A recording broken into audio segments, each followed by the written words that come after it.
자, 다시 녹화 이어 재개합니다. 자, 정렬 전 코드와 정렬 후 코드를 이렇게 외부 루프가 한 바퀴 돌 때마다 나타냈습니다. 그죠? 맞나요? 결과론적으로 외부 루프가 한 번씩 돌 때마다 발생된 값들 중에서 제일 큰 값을 우측으로 계속 보내고 있어요. 맞나요? 네. 그래서 정렬이 되는 거죠.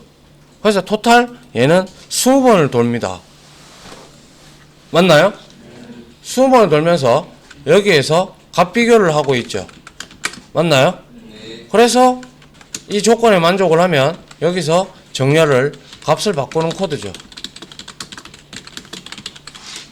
맞습니까? 네. 네. 이제 이거 그림으로 다 그릴 수 있겠다, 그죠? 네. 됐습니까? 제가 칠판에 다 그려드렸잖아요. 네. 저거 한번 그려보면 눈에 확 들어오잖아요. 자기가 따라 그려보면. 그럼 절대 안 잊어버립니다.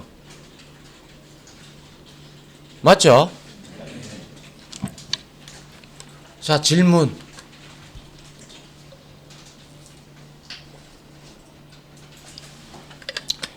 자, 그런데 이 내용을 이해하시는 분들이 이해하신다면, 우리는 이 내용을 이해를 했다면, 자, 이 코드 대신에 우리가 또 쓸 수 있는 어레이즈에서 정렬 메서드를 또 따로 제공을 해 줍니다. 자, 봅니다. arrays.sort가 있어요. sort 쭉 내려보면 sort 메서드가 있는데 여기에 보니까 int 타입이 있다. 그죠? 맞나요? 네. sort를 하면 역시 인테저 배열 타입을 받으니 얘는 기본적으로 오름차순 정렬입니다. 참고로. 그리고 내림차순을 하려고 그러면 collections sort라는 게 있어서 그거는 뒤에 가서 컬렉션에서 제가 가르쳐 드리도록 하죠. 지금 어레이즈 클래스는 우리가 이미 손을 댔기 때문에 가르쳐 드리는 거고요. 자, 이렇게 하면 자동 정렬이 이루어지는 걸 이 한 줄로써 이루어지죠. 맞나요? 자, 이 sort가 선언되어 있는 부분을 한번 찾아 들어가 보면, 자, 퀵 피봇, 퀵 sort를 호출했어요. 얘는. 그래서 가보면, 자, right quick sort 해서 left right sort 메서드를 따로 호출해서 여기에 찾아 들어가 보면 지금 어떻게 하고 있어요? 얘는 절반을 또 갈라서 찾아 들어가는 형태로 지금 되어 있어요. 그러나 이거나 저거나 속도적인 부분만 약간 차이 있을 뿐 내용은 똑같습니다. 알겠습니까? 자, 그렇기에 여러분들이 이렇게 하드코딩한 이 정렬 코드 값을 분명히 제가 말씀을 드리겠지만 이 부분은요, 여러분들 정보처리 산업기사나 실기시험에 이 코드를 기재를 해라라는 주관식 문제로 정말 자주 등장하는 코드입니다. 맞나? 현호 맞나? 네. 니도 본 적 있지? 등장하는 코드니까 잘 알아두시기 바랍니다. 물론 이 코드가 요 한 코드로 끝이 나지만 과연 이게 이런 형태로 정렬이 이루어지는지 그 내용을 여러분들이 완벽하게 이해하고 난 뒤에 이 메서드를 써야 의미가 있지. 그냥 뭐 sort 메서드 하지 뭐. 그러면 내림차순 정렬할 때는 어떻게 할 건데? 문제가 되겠죠. 예. 원리를 알고 활용을 해야 응용이 되겠죠. 항상 제가 강조하는 거잖아요. 맞나요? 네. 자, 이해됐습니까, 이 부분? 네. 광택 씨, 예. 이해됩니까? 예. 예. 그래서 요렇게 우리가 하면 된다라는 게 바로 이제 버블 소팅, 정렬을 할 때 쓰는 거고요. 자, 그 다음에 자, 이거는 우리가 아직 스윙에 대한 내용을 받았지 않았기 때문에 이거는 그거거든요. 그때 옛날에 우리가 했던 while문으로 돌려가지고 여기에다가 발생값이 86이 나오면 85를 입력을 했다. 확인을 누르면 더 큰 수를 입력하세요. 이거를 그래픽으로 우리가 이렇게 표시를 한 거예요. 맞죠? 예. 맞나요? 자, 이렇게 맞췄습니다. 시도의 수는 3번입니다. 이렇게 돼 있어요. 그런데 이거는 우리가 하지 않을 겁니다. 왜냐하면 우리가 지금 스윙이라는 부분을 배우지 않을 거거든요. 우리는 AWT 배우고 그리고 바로 자바 FX로 넘어갈 거기 때문에 이거는 굳이 우리가 이거 다 하드 코딩으로 해서 우리가 해봤잖아요. 맞나요? 거기에다가 그냥 J옵션 페인 쇼 인풋 다이얼로그 하나 추가해서 그게 끝이었어요. 딴 내용은 없어요. 알겠습니까? 그래서 이 부분은 넘어가도록 합니다. 쓰지 않습니다. 근데 제가 그때 좀 써놔서 그런데 여튼 됐고요. 이제 마지막으로 우리가 퍼스트 어레이에서 해볼 거 이겁니다. 자, 아이고. 자, 여러분들 이거를 섹션이 아니라 어레이 이그젬플 08 해가지고요. 어드밴스드 4 해서 자, 향상된 포문을 이렇게 우리가 지금까지는 우리가 C 스타일을 썼다. 그죠? 맞나요? 예, int i는 뭐 어쩌고 저쩌고 그리고 비교하는 값 들어가고 그죠? 그거를 이제 우리가 자바의 궁극적인 목적이 객체 지향 언어이기 때문에 그 객체 지향 언어에 맞게 객체를 가져다가 우리가 어떻게 값을 정렬을 하고 어떻게 뭐 추스리느냐 이러한 것들을 우리가 알아보기 위한 정렬이 아니라 반복을 하기 위한 향상된 포문이 있어요. 알겠습니까? 그 향상된 포문에 대해서 우리가 잠깐 쉬었다가 이제 계속해서 진행을 하도록 하겠습니다. 알겠죠? 네. 자, 잠깐 멈춰 둘게요. 자, 이번에는 우리가 향상된 포문에 대해서 알아봐야 되는데 이거는 이제 우리가 컬렉션이 본격적으로 등장한 JDK 1.5 버전부터 이 문법이 추가가 됐습니다.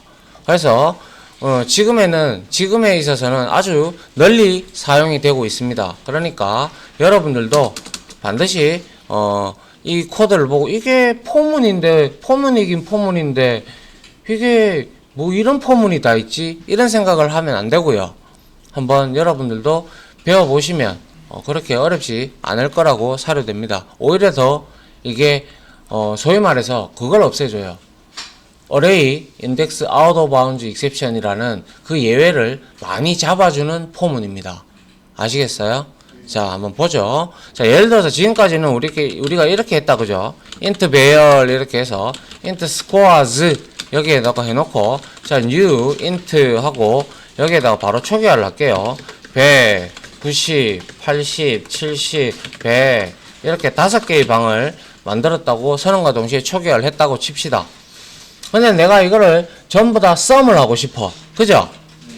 전부 다 더하고 싶어서 여기에다가 int sum은 0 이렇게 뒀어요. 그러면 늘상 여러분들은 반복문을 이런 식으로 int i는 0, i는 scores.length만큼 돌리는데 i 뿔뿔을 하고 여기에다가 우리는 sum은 복합 대입해서 뭡니까?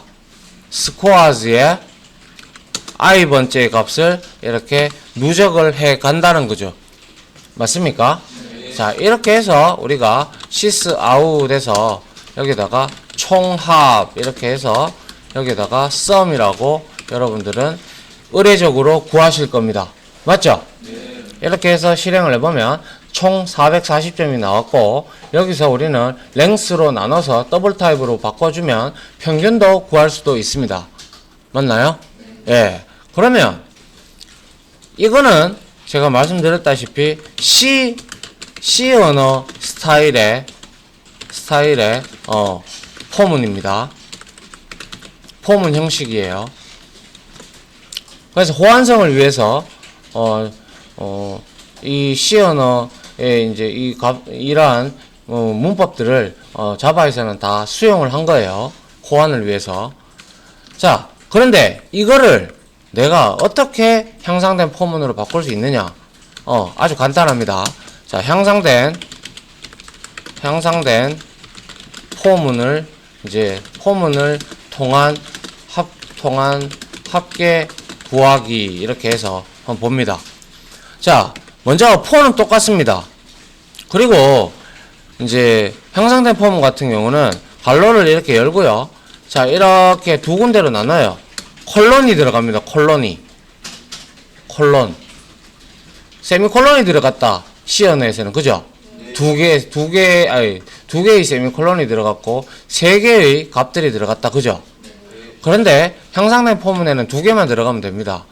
먼저 이 콜론을 기준으로 해서 우측에는 주소가 들어갑니다. 즉 가져올 장소.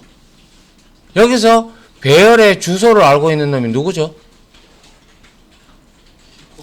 스코어즈죠. 얘가 주소가 되죠. 그죠? 주소를 알고 있으니 거기에 배열 값들을 다 알고 배열의 주소를 다 알겠다. 그죠? 맞잖아요. 주소만 알면 거기에 들어가서 여러분들이 냉장고를 가지고 나오든 뭐 선풍기를 가지고 나오든 주소 아니까 다 가지고 나올 수 있잖아요. 맞죠? 근데 가져 나오는데 스코어즈는 근본이 뭐죠? 타입이 뭐예요? 인트 배열 타입이다. 그죠? 근데 여기에서 인트 배열 타입으로 만들어져 있기 때문에 인트 배열 타입은 주소라는 건 알고 그것을 구성하는 게 뭐예요? 인트 값들이죠. 그럼 여기에서 우리가 이제 가져올 타입을 적어줍니다. int 스코어 이렇게 적어줍니다. 그러면 이 뜻은 스코어즈라는 주소에 가서 int 스코어를 즉 이거의 값들을 하나하나씩 가져오시오라는 뜻이에요. 이렇게 가져와서 여기다가 대입해라 이 뜻이에요. 알겠습니까? 자, 그래서 여기에서 우리는 똑같이 sum 플러스 복합 대입해서 스코어 이렇게 넣어주면 돼요. 그리고 나서 총합을 이렇게 찍어버려도 역시 똑같은 값이 나옵니다. sum은 당연히 누적이 됐기 때문에 그런 거죠. 맞나요? 예, sum을 다시 여기다가 제로로 바꾸고 난 다음에 이렇게 한다면 역시 440이 나오겠죠. 됐습니까? 쉽죠? 자, 그래서 제가 여기에다가 설명을 적어 드리도록 하죠. 자, 향상된 포문을 통해서 합계 구하기는 자, 이런 형태로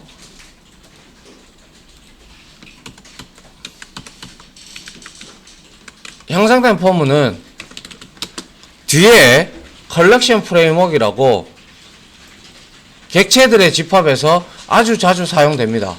그렇기 때문에 콜론을 기준으로 해서 가져올 장소, 즉 참조 변수가 됩니다. 주소가 되고, 그리고 그 참조 변수가 어떤 타입에 해당하는지를 확인을 하고 가져올 타입하고 변수명을 여기에다가 굳이 스코어로 안 적으셔도 돼요. int i라고 적으셔도 상관없습니다. 이건 변수명은 여러분들 마음이니까. 맞죠? 예, 이렇게 적어도 똑같은 440으로 출력이 됩니다. 그렇기에 그냥 이렇게 저는 스코어로 두도록 하죠. 이렇게 두면 이렇게 여러분들이 향상된 폼은 이렇게 사용을 할 수가 있다라는 거죠.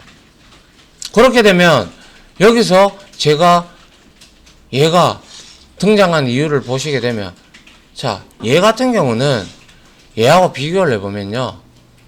자, 스코어.랭스를 length를 예를 들어서 숫자로 내가 5를 입력을 했다고 치고 5를 입력을 하는데 이게 사람이 잘못 입력할 수 있잖아요. 그죠? 7을 입력할 수도 있고 8을 입력을 할 수도 있단 말이죠. 물론 이제 습관이 되셔서 length를 쓰시겠지만 근데 이걸 잘못 이렇게 주신다면 불을 보듯 어레이 인덱스 아웃 오브 바운드 익셉션이 발생할 겁니다. 그죠? 맞나요? 근데 이거는 그럴 확률이 있나요? 얘는 스코어즈에 가서 여기에 가서요 있는 만큼만 가져오거든요. 있는 만큼만 5개 있잖아요. 5개만 가져오는 거예요. 넘게 안 가져온다는 거죠. 없으면 안 가져온다는 거죠. 그렇기 때문에 이거는 어레이 인덱스 아웃 오브 바운드 익셉션이 발생할 확률이 높나요? 낮나요? 낮죠? 예. 아주 낮다. 낮다기보다는 아예 없다라고 보면 되죠. 그 0%에 가깝죠. 왜? 여기서 더 이상 가져올 게 없으면 여기서는 멈추거든. 맞나요? 이게 왜 나왔는지 대충 감은 오시죠? 워낙 사람들이 이거에 JDK 1.5 버전 이하일 때는 이걸 많이 쓰다 보니까 이러한 예외를 많이 띄웠다 보니까 그런 것도 잡을 겸 컬렉션 프레임워크도 등장했 겸 했는 겸 이걸 추가해 줌으로써 뭔가 좀 고급스러운 그러한 언어의 형태를 또한 지니게 된 케이스가 되지 않겠나 저는 그렇게 개인적으로 생각을 합니다. 됐습니까? 네. 이렇게 해서 총합을 구했다면 뭐 어레이 인덱스 아웃 오브 바운드 익셉션도 제외를 하고 그리고 또한 뭐 평균값도 쉽게 구할 수 있을 것이고 맞습니까? 네. 됐나요? 네. 이렇게 사용하는 것이 무슨 포문? 향상된 포문입니다. 나중에 OCJP나 이런 거 시험을 치실 분들은 이런 것들을 변형한 값으로 해서 다음 중 이거를 어드밴스드 4로 나타낸 것으로 알맞은 것은 이런 형태로 나오면 아하 향상된 포문이구나 이렇게 여러분들이 생각을 하시면 된다라는 거예요. 됐나요? 자 이렇게 해서 향상된 포문까지 하나를 동영상을 끊도록 하죠.